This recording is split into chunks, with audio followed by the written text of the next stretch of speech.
Welcome to DRS career classes. तो जैसा कि आज हम लोग जो है प्रकाश के महत्वपूर्ण प्रश्नों का अध्ययन करने जा रहे हैं। प्रश्नों का अध्ययन करने से पहले कुछ जो है घटनाएं हैं जो प्रकृति में घटित होता है और उसका क्या कारण होता है उसके बारे में अध्ययन करने जा रहे हैं। तो यहाँ पहला है कि तारों का वास्तविक स्थिति से कुछ विस्थापित दिखाई देना ये किसके कारण होता है? प्रकाश के अपवर्तन की घटना के कारण होता है। सूर्योदय के पहले और सूर्यास्त के 2 मिनट बाद तक जो है सूर्य का दिखाई देना ये भी घटना प्रकाश के अपवर्तन के कारण होता है। स्वच्छ तालाब के तल का वास्तविक गहराई से कम गहरा दिखाई देना ये भी आपके अपवर्तन के कारण दिखाई देता है।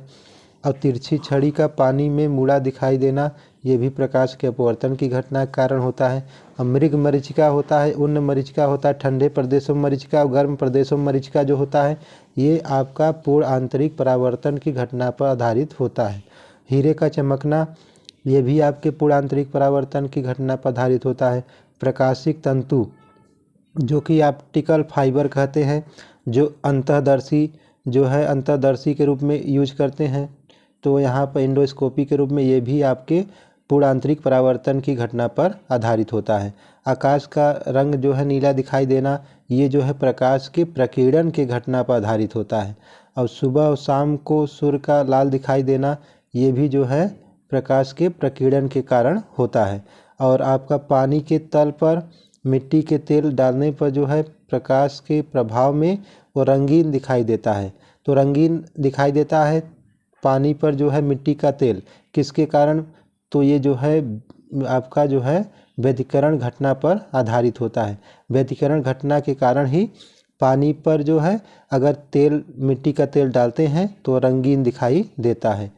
और अगर प्रश्न देखें, पानी के जो बुलबुला है, पानी का बुलबुला रंगीन दिखाई देता है ये भी किसके कारण होता है? प्रकाश के व्यतिकरण के कारण होता है। तो अब हम लोग पढ़ने जा रहे हैं यहाँ पर इंद्रधनुष। अगर आपसे पूछा जाए इंद्रधनुष जो है वो इंद्रधनुष का बनना ये किस घटना पर आधारित है? तो इंद्रधनुष के बनने में आपका वर्ण विक्षेपण की घटना भी, अपवर्तन की घटना भी और आपके आंतरिक परावर्तन की घटना ये तीनों घटनाओं का सम्मिश्रण होता है जिसके कारण जो है इंद्रधनुष बनता है। 2 तरह के इंद्रधनुष बनते हैं, एक प्राथमिक और द्वितीयक। प्राथमिक वाले में आपका वायलेट जो बैंगनी रंग है नीचे रहता है आकाश में और जो लाल रंग होता है ऊपर बनता है।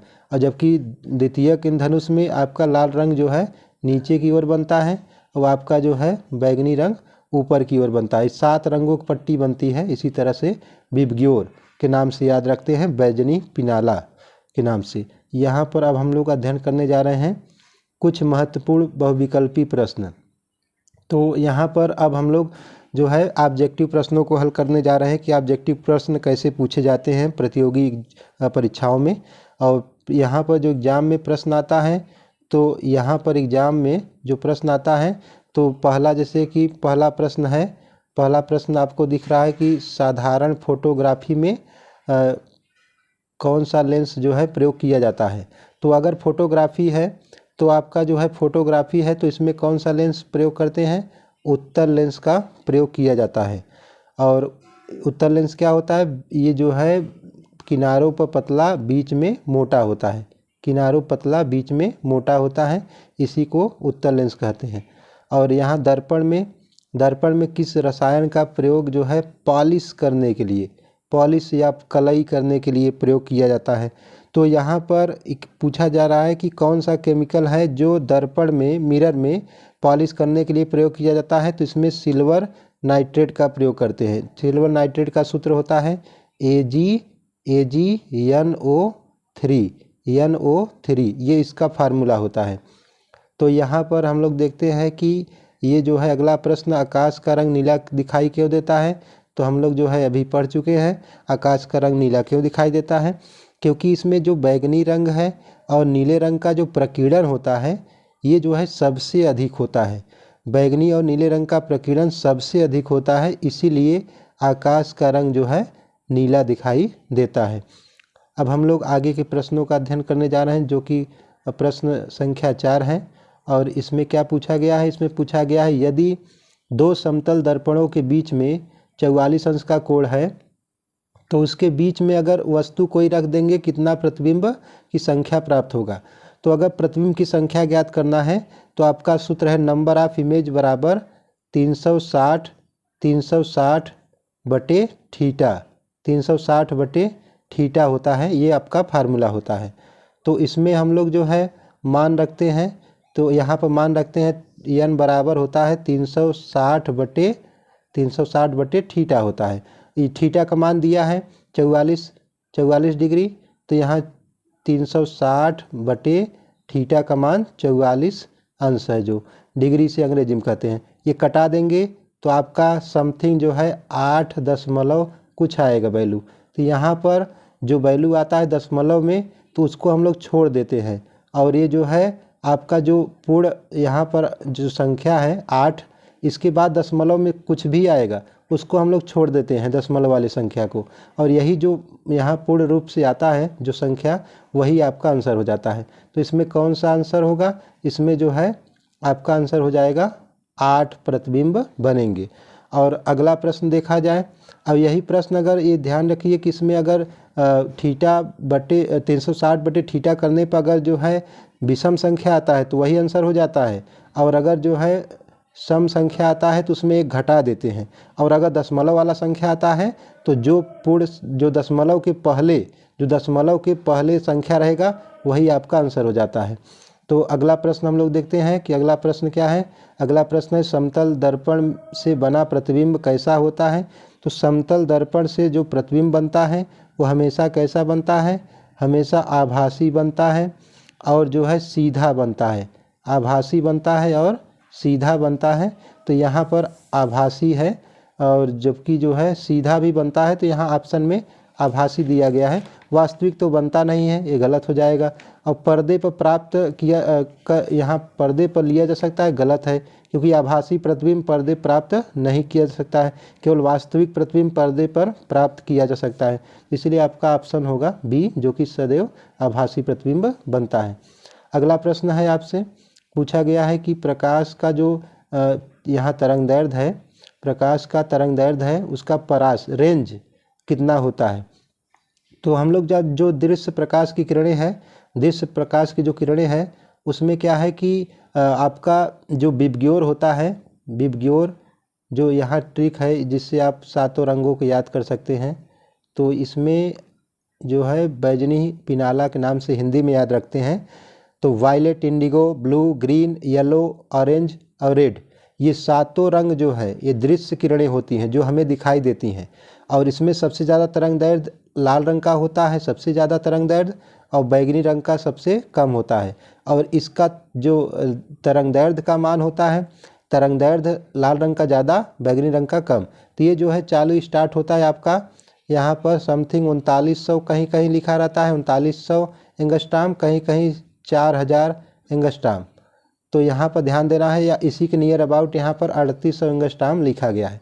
और ये यहाँ से अगर ये कभी लिखा रहता 3900 तो यहाँ 7800 एंगस्ट्राम रहता है, और यहाँ पर 4000 से अगर स्टार्ट है तो यहाँ पर 8000 एंगस्ट्राम रहता है।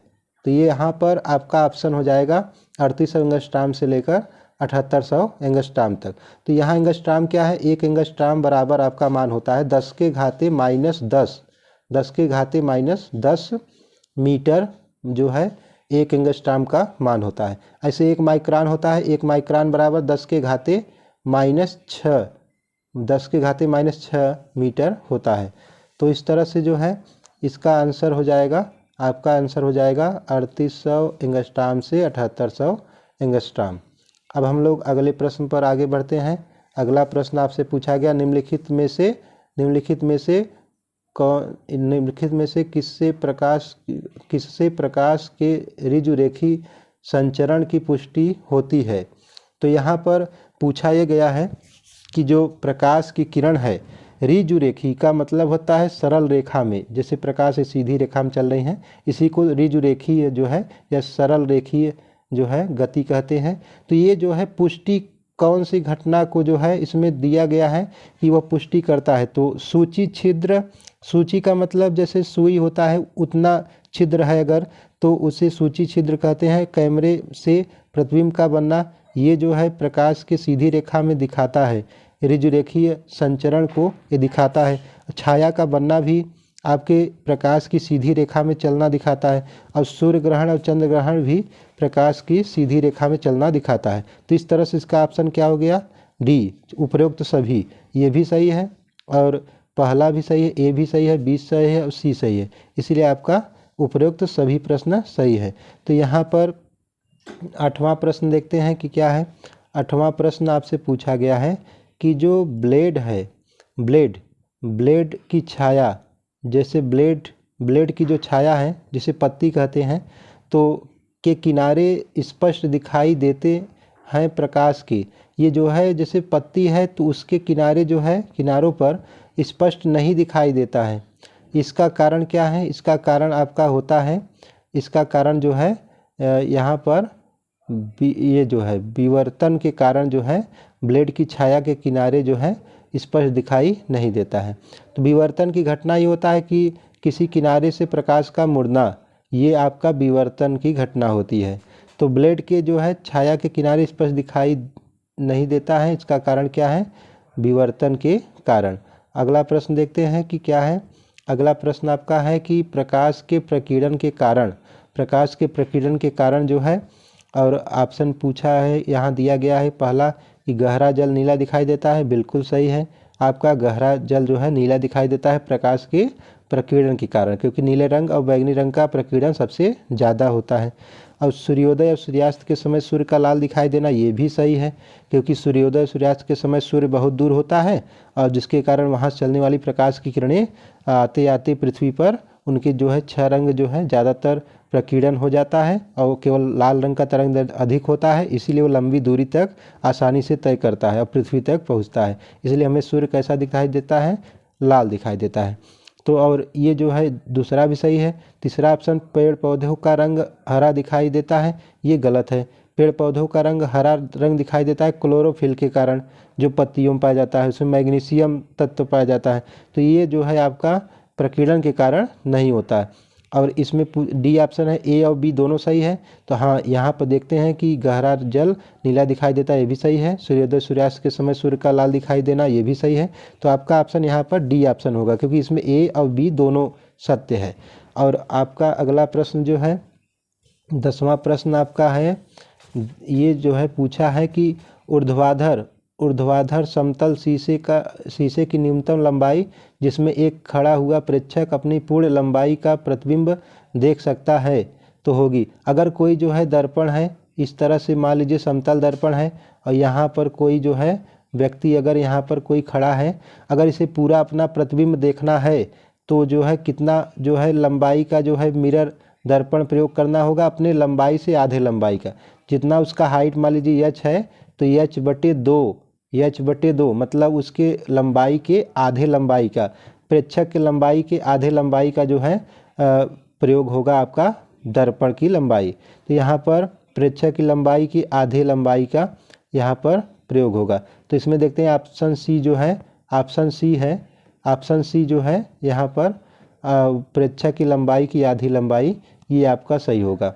अगर पूरा प्रतिबिंब देखना है किसी भी वस्तु का, तो जो दर्पण की लंबाई होगी वो वस्तु की लंबाई के आधी होनी चाहिए। और अगला प्रश्न है कि एक मनुष्य समतल दर्पण से 3 मीटर प्रति सेकंड की गति से दौड़ रहा है। वह अपने प्रतिबिंब से जिस वेग से दूर भाग रहा है वह है। तो जो भी दर्पण में अगर समतल दर्पण है और उसके सामने अगर कोई वस्तु जितने रफ्तार से चलती है, गति करती है, तो दर्पण के अंदर दुगुना रफ्तार दिखाई देता है। तो ये 3 मीटर प्रति सेकंड के गति से दौड़ रहा है, तो उसमें जो है दर्पण के अंदर, समतल दर्पण के अंदर उसके दुगने रफ्तार से दिखाई देगा, अर्थात 6 मीटर प्रति सेकंड की रफ्तार से दिखाई देगा। दुगुना, 3 का दुगुना 6 होता है। तो दुगुना रफ्तार से समतल दर्पण के अंदर वस्तु की गति दिखाई देती है। अगला प्रश्न आप क्या है, अगला प्रश्न पढ़ने पर क्या है कि प्रकाश जो होता है, प्रकाश तरंगों का किसी अवरोध की ज्यामितीय छाया में मुड़ना कहलाता है। तो हम लोग पिछले कुछ प्रश्नों में देखे हैं कि प्रकाश के तरंगों का किसी अवरोध माने रुकावट, बाधा, ऑब्स्टेकल, और ज्यामितीय छाया में मुड़ना। जैसे कोई अगर मान लीजिए यहाँ पर कोई जो है अवरोधक है और यहाँ से प्रकाश आ रहा है, तो ये प्रकाश किरणें जो है यहाँ तो सीधे बाहर निकल जाती हैं, लेकिन यहाँ अवरोधक के कारण किनारों पर जो है प्रकाश किरणें क्या होती हैं, मुड़ जाती हैं। यही घटना आपके प्रकाश के विवर्तन कहलाता है। तो ये जो है ज्यामितीय जो छाया बनना, यहाँ पर मुड़ना होता है, ज्यामितीय छाया में मुड़ना, ये कहलाता है आपका प्रकाश का विवर्तन। प्रकाश के विवर्तन की घटना होता है। तो ऑप्शन बी आपका सही हो जाएगा। अगला प्रश्न देखते हैं। तो अगला प्रश्न क्या है? अगला प्रश्न है प्रकाश सरल रेखा में चलता प्रतीत होता है क्योंकि। तो प्रकाश सीधी रेखा में चलता है, क्यों चलता है उसका पूछा गया है। पहला इसमें दिया है ऑप्शन कि यह वायुमंडल द्वारा अवशोषित नहीं होता है, ये गलत बिल्कुल है, इसके द्वारा तो होता नहीं सरल रेखा में प्रकाश का चलना। और यहाँ पर इसकी चाल बहुत अधिक होती है, इसके कारण मतलब सरल रेखा में चलता है प्रकाश, ये भी गलत है। रफ्तार अधिक होने से या चाल अधिक होने से ऐसा नहीं होता, सरल रेखा में चलता है। आगे ऑप्शन देखते हैं, आगे के प्रश्नों यहाँ पर सी ऑप्शन क्या है और डी ऑप्शन क्या है। तो सी ऑप्शन आपका है, सी ऑप्शन क्या है कि इसकी तरंगदैर्घ्य बहुत छोटी होती है, बिल्कुल सही, यही आपका सी ऑप्शन सही है कि प्रकाश का जो तरंगदैर्घ्य होता है वो बहुत छोटा होता है, इसीलिए वह सीधी रेखा में गमन करता है। और ये तो परावर्तन होने, वायुमंडल के ऊपरी भाग से परावर्तन हो जाता है, ये कारण नहीं है। तो इसका कारण क्या है? ऑप्शन सी सही है, जो कि प्रकाश की तरंगदैर्घ्य बहुत छोटी होती है, इसीलिए वह सरल रेखा में गति करता है। अगला प्रश्न आपका है 40 नंबर क्या है? 40 नंबर क्या है कि आकाश का वास्तविक रंग है। तो जो स्काई है, आकाश है, इसका रियल जो कलर है, रियल कलर जो है वो क्या होता है? तो आकाश का वास्तविक जो रंग होता है वो हमेशा काला होता है। वो तो बादलों के कारण जो है, और वो जो है प्रकाश के प्रकीर्णन के कारण, वायुमंडल के प्रकीर्णन के कारण वह नीला दिखाई देता है, लेकिन वो उसका वास्तविक रंग अगर पूछा जाता है प्रश्न में तो आपका काला रंग सही होगा। अगला प्रश्न बढ़ते हैं, क्या है? प्रकाश सीधी रेखा में गमन करती है, सीधी रेखा में गमन करता है, तो ये जो है किसमें गमन करता है? पहला निर्वात है, दूसरा वायु है, तीसरा कांच है, चौथा इसमें से सभी। तो आपका जो प्रकाश है, प्रकाश सीधी रेखा में गमन करता है ये केवल निर्वात में, जहाँ पर वायु नहीं होता है। निर्वात, निर मतलब न हो, वात मतलब वायु, वैक्यूम कहते हैं इसे अंग्रेजी में। तो निर्वात में जो है प्रकाश के किरणों का विचलन, अपवर्तन नहीं होता। वायु में जो है अपवर्तन हो जाता है, कांच में भी अपवर्तन हो जाता है, इसीलिए वायु कांच नहीं होगा, केवल निर्वात आपका सही होगा कि निर्वात में प्रकाश किरणें सीधी चलती हैं। और अगला प्रश्न है प्रकाश, 16 नंबर प्रश्न है प्रकाश की चाल का मान सर्वाधिक होता है। तो सबसे ज़्यादा रफ्तार प्रकाश का किस में होता है? तो जितना सघन माध्यम होता जाता है, जैसे कांच है सघन माध्यम है वायु की अपेक्षा, जल की अपेक्षा, तो इसमें प्रकाश की चाल सबसे कम होता है। और जल भी सघन माध्यम है वायु की अपेक्षा, इसमें भी प्रकाश की चाल कम होती है। तो वायु निर्वात की अपेक्षा जो है वायु सघन माध्यम है और इसीलिए इसमें भी प्रकाश की चाल थोड़ा कम होता है। सबसे अधिक प्रकाश की चाल निर्वात में होता है, 3 × 10⁸ मीटर प्रति सेकेंड निर्वात में। जो कि अगला प्रश्न देखिए, निर्वात में प्रकाश का वेग कितना होता है? 3 × 10⁸ मीटर प्रति सेकेंड। पहला ही ऑप्शन, पहला नहीं आपका ये 3 × 10⁸ मीटर प्रति सेकेंड, बी ऑप्शन आपका सही है। तो बी ऑप्शन आपका सही है। बी ऑप्शन में 3 × 10⁸ मीटर प्रति सेकेंड होता है रफ्तार किसका? निर्वात में प्रकाश के वेग का। इसका मतलब है कि प्रकाश जो है, इसको हम लोग ऐसे भी पढ़ सकते हैं 3 लाख किलोमीटर, 3 लाख किलोमीटर प्रति सेकेंड। इसका मतलब 1 सेकेंड में 3 लाख किलोमीटर दूरी तक तय करता है प्रकाश। तो ये जो है निर्वात में प्रकाश की चाल होती है। अगला प्रश्न देखते हैं। अगला प्रश्न क्या है? खतरे का जो सिग्नल है, खतरे का सिग्नल जो है लाल रंग होता है। क्यों प्रयोग करते हैं लाल रंग जो है खतरे का सिग्नल के लिए? क्योंकि जो है लाल रंग का तरंगदैर्घ्य अधिक होता है। यहाँ देखिए आपका जो है लाल रंग का जो प्रकीर्णन है सबसे क्या होता है? सबसे कम होता है। तो लाल रंग का प्रकीर्णन सबसे कम होता है, कम फैलता है, तो लंबी दूरी तक तय होता है और लंबी दूरी तक जो है दिखाई देता है, इसीलिए हमेशा खतरे का सिग्नल जो है लाल रंग होता है। तो इसीलिए आप देखेंगे कि जो है जहाँ पर प्लेटफार्म होता है वहाँ पर ट्रेन आने की सूचना जब मिलती है तो वहाँ लाल रंग जो है जला दिया जाता है, क्योंकि लाल रंग लंबी दूरी तक दिखाई देता है। इसका तरंग दैर्ध्य जो लैम्डा है इसका मान अधिक होता है और इसका प्रकीर्णन सबसे कम होता है। अगला प्रश्न देखते हैं कि अगला प्रश्न आपका है कि प्रकाश के लिए सबसे अधिक प्रकीर्णन होता है। सबसे अधिक प्रकीर्णन किसका होता है? बैगनी रंग का। इसीलिए जो है प्रकाश किरणें सबसे ज़्यादा बैगनी रंग जो है फैलता है आसमान में। तो यहाँ पर नीला और बैगनी रंग आकाश में ज़्यादा फैलता है, इसका प्रकीर्णन सबसे ज़्यादा होता है। क्यों होता है? क्योंकि इसका तरंगदैर्घ्य जो लैम्डा का मान होता है वो कम होता है, तो इसीलिए इसका प्रकीर्णन सबसे ज़्यादा होता है। अगला प्रश्न है आपका, सूर्य का प्रकाश कमरे में नहीं पहुंचता फिर भी कमरे में अंधेरा नहीं रहता। इसका कारण वही है विवर्तन के कारण। विवर्तन के कारण जो है प्रकाश की किरणें जो है अंधेरे कमरे में भी कुछ थोड़ा बहुत प्रकाश आता है सूर्य की रोशनी के कारण।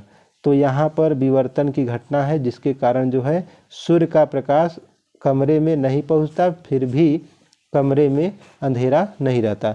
अगला प्रश्न अगर देखते हैं क्या है, सूर्योदय और सूर्यास्त के समय सूर्य का लाल दिखाई देना किसके कारण होता है? सूर्योदय और सूर्यास्त के समय सूर्य का लाल दिखाई देना, तो सूर्योदय और सूर्यास्त जब होता है तो सूर्य लाल दिखाई देता है। इसका कारण है कि पहला ऑप्शन है कि प्रकाश के विवर्तन के कारण, कि प्रकाश के विवर्तन के कारण, कि प्रकाश के प्रकीर्णन के कारण, कि प्रकाश के परावर्तन के कारण, कि उस समय सूर्य ठंडा होता है। तो ये जो प्रकाश का प्रकीर्णन होता है, प्रकाश का प्रकीर्णन, यही प्रकाश के प्रकीर्णन के कारण ही जो है सूर्योदय और सूर्यास्त के समय सूर्य लाल दिखाई देता है। अगला अगर प्रश्न हम लोग देखें तो क्या है, अगला प्रश्न है यहाँ पर, समतल दर्पण की फोकस दूरी होती है। समतल दर्पण जो होती है उसकी फोकस दूरी अनंत होती है, इसकी फोकस दूरी जो है अनंत होती है। और अगर इसका पूछा जाए क्षमता P का मान, क्षमता कितना होता है, तो 1/F होता है फार्मूला, जो कि F होता है मीटर में। तो यहाँ पर इसमें मान रखते हैं 1/अनंत, तो यहाँ पर आता है 0। तो यहाँ पर समतल दर्पण की क्षमता पूछे तो 0 और इसकी फोकस दूरी पूछे तो अनंत होता है। और अगला प्रश्न है 23 नंबर प्रश्न है, इसमें पूछा गया है कि वस्तु के समान माप का वास्तविक प्रतिबिंब तब प्राप्त होता है जब वस्तु निम्नलिखित के सम्मुख उसके वक्रता केंद्र पर रखा जाए। तो अवतल दर्पण में ये स्थिति बनता है। अवतल दर्पण में जो है जब वस्तु वक्रता केंद्र पर होता है, जब वस्तु वक्रता केंद्र पर होता है तब उस वस्तु का प्रतिबिंब उतना ही बड़ा, उसी के बराबर, उस वस्तु के जो है बराबर और नीचे ही उसके जस्ट अपोजिट उल्टा प्रतिबिंब बनता है, वस्तु के बराबर बनता है। तो ये वस्तु कहाँ पर? वक्रता केंद्र पर जब रखा जाता है, किसमें? अवतल दर्पण में, तब वस्तु के बराबर प्रतिबिंब की लंबाई होती है। अगला प्रश्न है, किसी वस्तु का वस्तु से बड़ा आभासी प्रतिबिंब बन सकता है। देखिए यहाँ पर पूछा है बड़ा आभासी प्रतिबिंब, तो ये हमेशा उत्तल दर्पण तो होगा ना, इसमें छोटा होता है प्रतिबिंब, आभासी तो बनता है लेकिन छोटा बनता है। यहाँ पर अवतल दर्पण का जो छठवां जो स्थिति है, जब वस्तु जो है फोकस और उसके जो है ध्रुव के बीच में रखा जाता है, तब आपका प्रतिबिंब वस्तु के ही पीछे बड़ा बनता है और आभासी बनता है और सीधा भी बनता है। तो अवतल दर्पण में छठवीं स्थिति में यह कंडीशन होता है। अगला अगर देखते हैं प्रश्न क्या है, अगला प्रश्न आपका है 25 नंबर का प्रश्न है, किसमें एक व्यक्ति अपने सामने रखे दर्पण में अपने से बड़ा प्रतिबिंब देख रहा है, तो दर्पण कौन सा होगा? तो दर्पण आपका कौन सा होगा? यही अवतल दर्पण होगा, जिसमें जो है व्यक्ति का जो है बड़ा, व्यक्ति से भी बड़ा जो है प्रतिबिंब उसमें दिखाई देता है। तो यहाँ पर अगला अगर प्रश्न हम लोग देखें 26 नंबर क्या है, सड़क पर लगे बल्बों के साथ कौन सा परावर्तक तल प्रयोग किया जाता है। तो बल्ब जो सड़क पर लगे हुए हैं, जो बल्ब हैं, उनका काम क्या है? उनका काम है कि जो है प्रकाश को लंबी दूरी तक फैलाना, जिससे कि ज़्यादा उजाला रहे सड़क पर। तो फैलाने का काम कौन सा दर्पण करता है? जिसे अपसारी दर्पण कहते हैं। तो अपसारी दर्पण किसे कहते हैं? उत्तल दर्पण को अपसारी दर्पण कहते हैं, क्योंकि जो उत्तल दर्पण होता है ये प्रकाश की किरणों को क्या करता है? फैला देता है। ये प्रकाश की किरणों को फैला देता है, इसीलिए इसका नाम क्या होता है? अपसारी दर्पण भी कहते हैं। तो उत्तल दर्पण प्रयोग किया जाता है। अगला प्रश्न देखते हैं क्या है। 27 नंबर जो प्रश्न है आपका, इसमें पूछा है कि वह दर्पण जिसके लिए आवर्धन सदैव 1 से कम होता है। 1 से हमेशा कम किसके लिए होता है? जिसमें जो है प्रतिबिंब का जो आकार है वो हमेशा वस्तु से छोटा बने। तो ऐसा होता है आपका उत्तल दर्पण में। उत्तल दर्पण में हमेशा जो आवर्धन यम का मान होता है वो I/O होता है। तो प्रतिबिंब हमेशा छोटा बनता है, इसमें हमेशा जो I का मान है हमेशा छोटा होता है O के मान से। ये प्रतिबिंब की लंबाई, ये वस्तु की लंबाई। तो प्रतिबिंब की लंबाई हमेशा छोटा रहता है, वस्तु की लंबाई बड़ा होता है, इसीलिए भाग देने पर हमेशा मान 1 से कम होता है। तो ये उत्तल दर्पण में ऐसा होता है। और अगला प्रश्न है, मोमबत्ती की ज्वाला का प्रतिबिंब पर्दे पर लेने के लिए कौन सा दर्पण प्रयोग करते हैं? तो मोमबत्ती की ज्वाला जो है पर्दे पर प्राप्त करना है, तो पर्दे पर प्राप्त करना है तो पर्दे पर लेने के लिए कैसा दर्पण यूज करेंगे? अवतल दर्पण, क्योंकि अवतल दर्पण में 5 स्थिति होती है। 5 स्थिति में जो है आपका वास्तविक प्रतिबिंब प्राप्त होता है, जो कि पर्दे पर प्राप्त किया जा सकता है। और उत्तल दर्पण में तो सभी जो है आभासी प्रतिबिंब बनता है, जो पर्दे प्राप्त नहीं कर सकते हैं। और समतल दर्पण में भी आपका आभासी प्रतिबिंब बनता है, जो पर्दे प्राप्त नहीं कर सकते हैं। तो इसलिए आपका यहाँ पर अब अवतल दर्पण आपका सही होगा, ऑप्शन बी। और अगला प्रश्न है, किस दर्पण द्वारा आपको जो है कि अपना प्रतिबिंब छोटा और दर्पण के पीछे दिखाई देता है? तो ये आपका उत्तल दर्पण ही है, जिसमें आपका प्रतिबिंब छोटा दिखाई देता है, दर्पण के पीछे दिखाई देता है और सीधा भी दिखाई देता है। तो ये आपका उत्तल दर्पण में ऐसा होता है। अगला प्रश्न अगर देखते हैं क्या है। अगला प्रश्न इसमें पूछा गया है कि कौन सा दर्पण है यहाँ पर कौन सा दर्पण समांतर किरण पुंज को अपसारित कर देता है, समांतर किरणों को फैलाता है? तो ये आपका उत्तल दर्पण होता है, जो प्रकाश के किरणों को, समांतर आने वाली प्रकाश किरणों को क्या करता है? फैला देता है। तो ये कौन सा दर्पण है? आपका उत्तल दर्पण, या ऑप्शन नंबर सी सही है आपका, उत्तल दर्पण।